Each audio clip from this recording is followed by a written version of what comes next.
Just wanted to show you my little pulse motor with generator coils. So what we have here is a little homemade motor that's being powered by this DC power supply. That's direct current power supply. You can see we're putting out about 18, almost 19 volts. It jumps around a little bit. Okay, the gold coils are the drive coils. They're making the rotor spin around. The red coils are generator coils. As the magnets fly by those, they put out a little electricity. It's not a large amount, but it does what it does. The gold coils that are driving the rotor are wired in parallel. I've tried them in series and parallel, get the best results from the parallel wiring, as well as the red coils are also, the generator coils that are putting out are also wired in parallel. Again, I got the best results that way. I've tried both ways.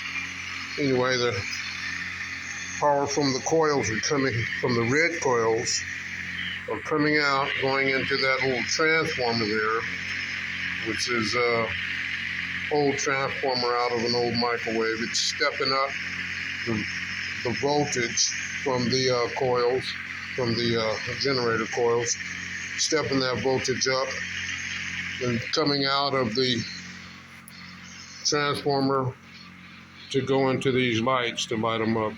They're LED lights, and they're like a little higher voltage. They run very efficient. They don't need much amperage. So this, I was kind of surprised this was able to light them up, but it did. So it's doing a good job at what it's doing. And also going into that transformer and coming out of the transformer, 64.5 volts coming out of that transformer. So it's increasing the voltage quite a bit, but it's only putting out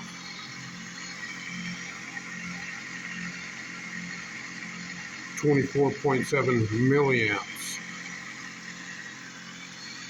which is driving the lights here.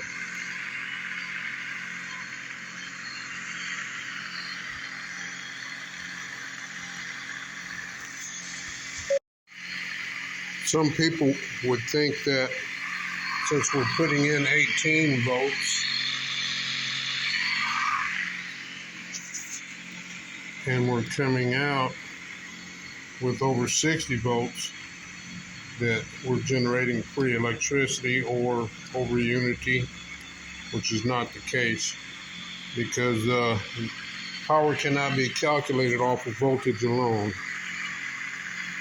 Power is calculated from wattage, not just voltage, and the wattage is a combination of the voltage and the amperage, which I'll calculate those for you, and we can see exactly what's going on.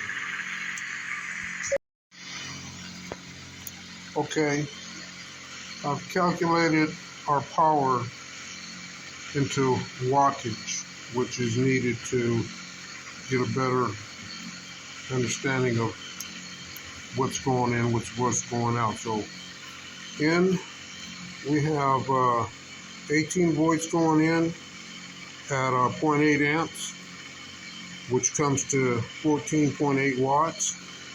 What we got coming out of the transformer powering up the lights is 64 volts at 0.0248 amps. That's converted from milliamps to amps, which comes out to 1.58 watts.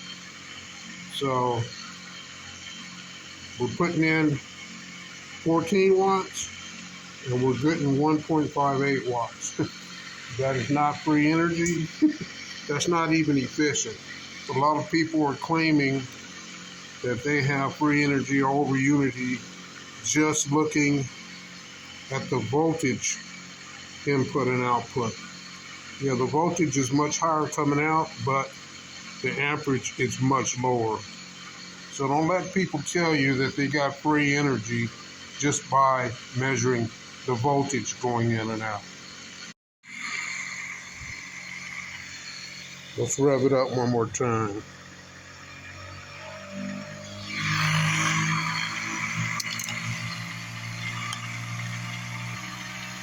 $3,612, 3,008. I better slow it down.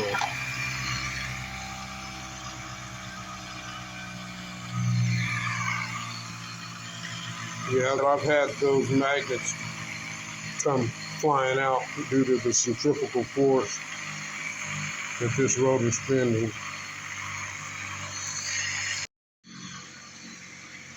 Here's a better shot of those magnets that are embedded. This is not the same rotor. This is just a rotor from a different pulse motor I built. But as that's spinning around, like I said, the centrifugal force can control them out if you get to going too fast. They're epoxied in. Well, I think that's about it. Hope you enjoyed. If you like it, give me a thumbs up.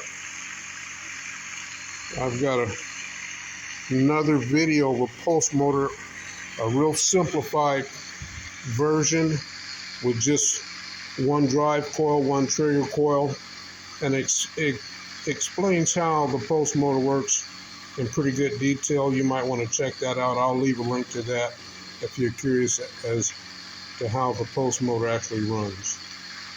All right, thanks for watching.